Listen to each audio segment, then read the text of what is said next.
생강, 그냥 차로만 드실 건가요? 여러분, 혹시 아무리 푹 자도 피곤함이 계속 남아있거나 속이 편치 않고 자주 체하는 느낌을 받으신 적 있으신가요? 혹은 내 몸에 쌓인 독소 때문인 건 아닐까 걱정되신 적도 많으실 겁니다.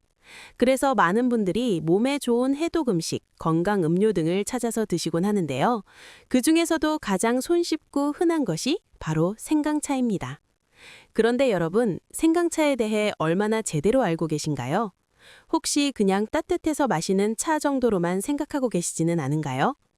많은 분들이 생강을 건강에 좋은 독특한 차로만 여깁니다. 생강차는 피로 회복에 무조건 좋다. 혹은 생강차는 몸속 독소를 깔끔하게 해준다. 같은 이야기가 자연스럽게 퍼져 있지요. 혹은 디톡스 주스가 꼭 몸을 정화시킨다는 막연한 믿음처럼 생강차에 관해서도 너무 무조건적인 기대를 갖는 경우가 많습니다. 그런데 이런 상식들이 모두 사실일까요?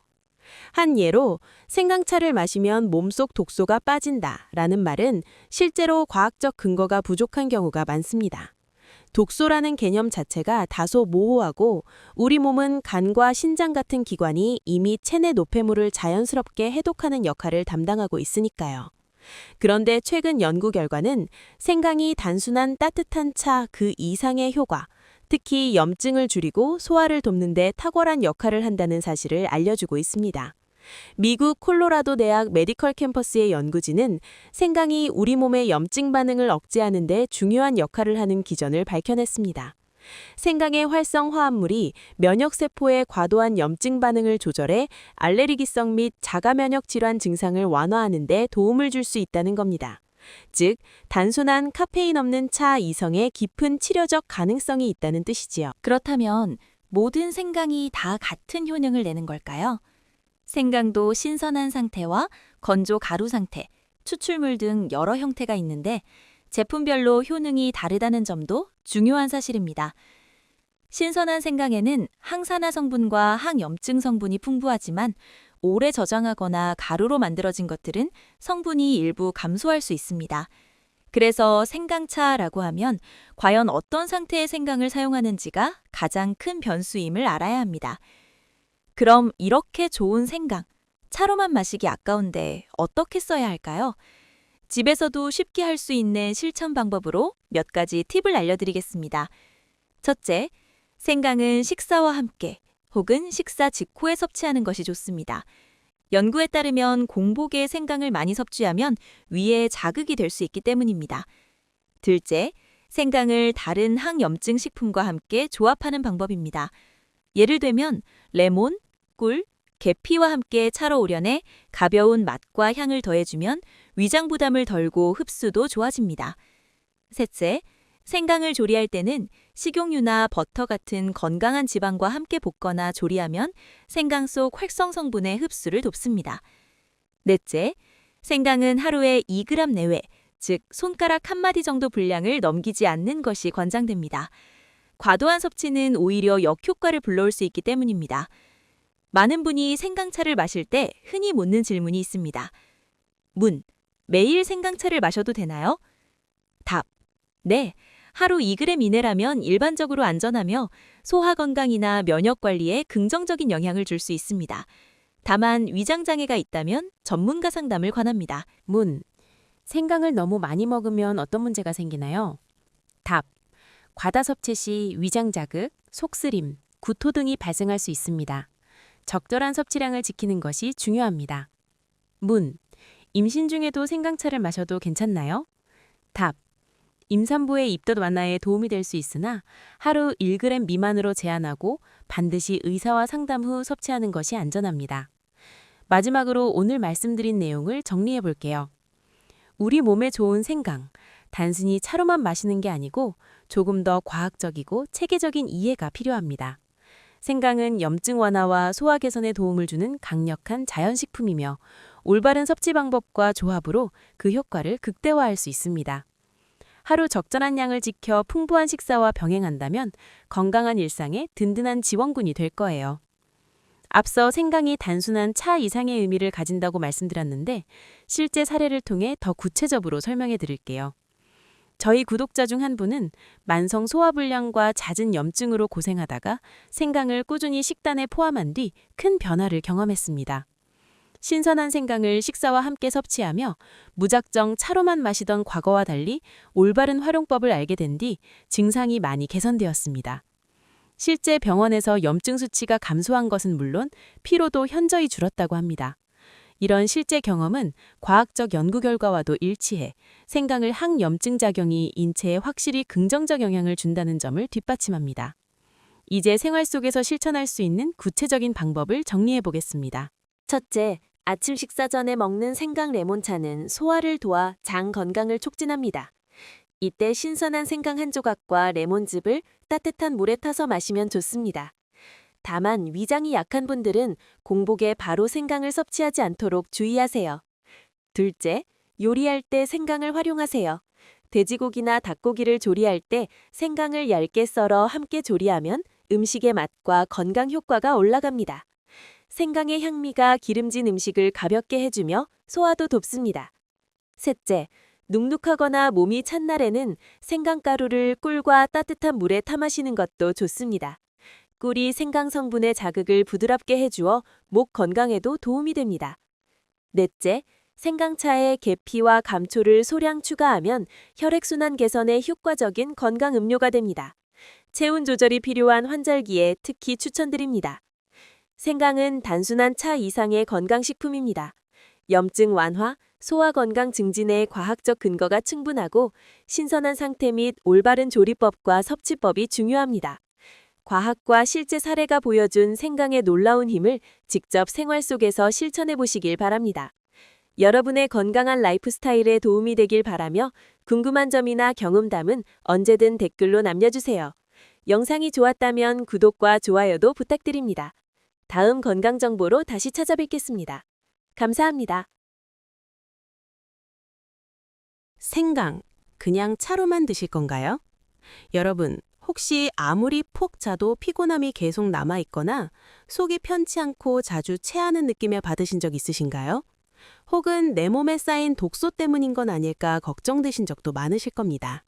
그래서 많은 분들이 몸에 좋은 해독 음식, 건강 음료 등을 찾아서 드시곤 하는데요. 그 중에서도 가장 손쉽고 흔한 것이 바로 생강차입니다. 그런데 여러분, 생강차에 대해 얼마나 제대로 알고 계신가요? 혹시 그냥 따뜻해서 마시는 차 정도로만 생각하고 계시지는 않은가요? 많은 분들이 생강을 건강에 좋은 독특한 차로만 여깁니다. 생강차는 피로 회복에 무조건 좋다. 혹은 생강차는 몸속 독소를 깔끔하게 해준다. 같은 이야기가 자연스럽게 퍼져 있지요. 혹은 디톡스 주스가 꼭 몸을 정화시킨다는 막연한 믿음처럼 생강차에 관해서도 너무 무조건적인 기대를 갖는 경우가 많습니다. 그런데 이런 상식들이 모두 사실일까요? 한 예로 생강차를 마시면 몸속 독소가 빠진다라는 말은 실제로 과학적 근거가 부족한 경우가 많습니다. 독소라는 개념 자체가 다소 모호하고 우리 몸은 간과 신장 같은 기관이 이미 체내 노폐물을 자연스럽게 해독하는 역할을 담당하고 있으니까요. 그런데 최근 연구 결과는 생강이 단순한 따뜻한 차 그 이상의 효과, 특히 염증을 줄이고 소화를 돕는 데 탁월한 역할을 한다는 사실을 알려주고 있습니다. 미국 콜로라도 대학 메디컬 캠퍼스의 연구진은 생강이 우리 몸의 염증 반응을 억제하는 데 중요한 역할을 하는 기전을 밝혀냈습니다. 생강의 활성 화합물이 면역세포의 과도한 염증 반응을 조절해 알레르기성 및 자가면역 질환 증상을 완화하는 데 도움을 줄 수 있다는 겁니다. 즉, 단순한 카페인 없는 차 이성의 깊은 치료적 가능성이 있다는 뜻이지요. 그렇다면 모든 생강이 다 같은 효능을 내는 걸까요? 생강도 신선한 상태와 건조 가루 상태, 추출물 등 여러 형태가 있는데 제품별로 효능이 다르다는 점도 중요한 사실입니다.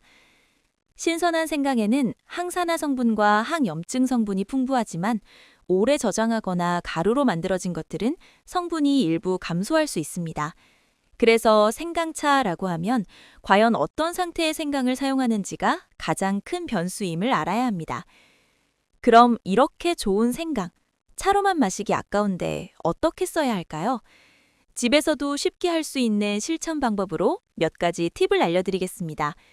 첫째, 생강은 식사와 함께 혹은 식사 직후에 섭취하는 것이 좋습니다. 연구에 따르면 공복에 생강을 많이 섭취하면 위에 자극이 될 수 있기 때문입니다. 둘째, 생강을 다른 항염증 식품과 함께 조합하는 방법입니다. 예를 들면 레몬, 꿀, 계피와 함께 차로 우려내 가벼운 맛과 향을 더해주면 위장 부담을 덜고 흡수도 좋아집니다. 셋째, 생강을 조리할 때는 식용유나 버터 같은 건강한 지방과 함께 볶거나 조리하면 생강 속 활성 성분의 흡수를 돕습니다. 넷째, 생강은 하루에 2g 내외, 즉 손가락 한 마디 정도 분량을 넘기지 않는 것이 권장됩니다. 과도한 섭취는 오히려 역효과를 불러올 수 있기 때문입니다. 많은 분이 생강차를 마실 때 흔히 묻는 질문이 있습니다. 문, 매일 생강차를 마셔도 되나요? 답, 네. 하루 2g 이내라면 일반적으로 안전하며 소화 건강이나 면역 관리에 긍정적인 영향을 줄 수 있습니다.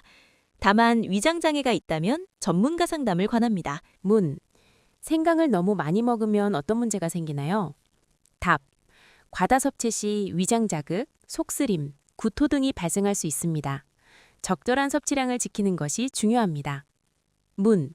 임신 중에도 생강차를 마셔도 괜찮나요? 답.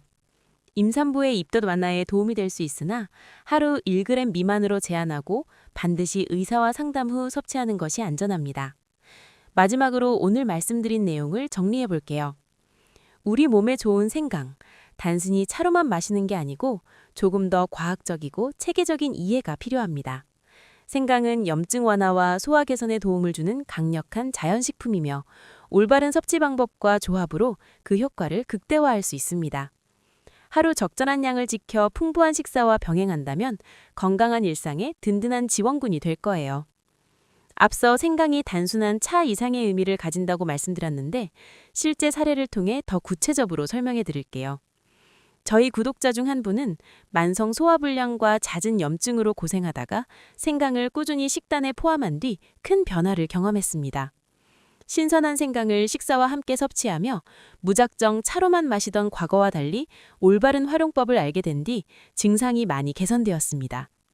실제 병원에서 염증 수치가 감소한 것은 물론 피로도 현저히 줄었다고 합니다. 이런 실제 경험은 과학적 연구 결과와도 일치해 생강을 항염증 작용이 인체에 확실히 긍정적 영향을 준다는 점을 뒷받침합니다. 이제 생활 속에서 실천할 수 있는 구체적인 방법을 정리해 보겠습니다. 첫째, 아침 식사 전에 먹는 생강 레몬차는 소화를 도와 장 건강을 촉진합니다. 이때 신선한 생강 한 조각과 레몬즙을 따뜻한 물에 타서 마시면 좋습니다. 다만 위장이 약한 분들은 공복에 바로 생강을 섭취하지 않도록 주의하세요. 둘째, 요리할 때 생강을 활용하세요. 돼지고기나 닭고기를 조리할 때 생강을 얇게 썰어 함께 조리하면 음식의 맛과 건강 효과가 올라갑니다. 생강의 향미가 기름진 음식을 가볍게 해주며 소화도 돕습니다.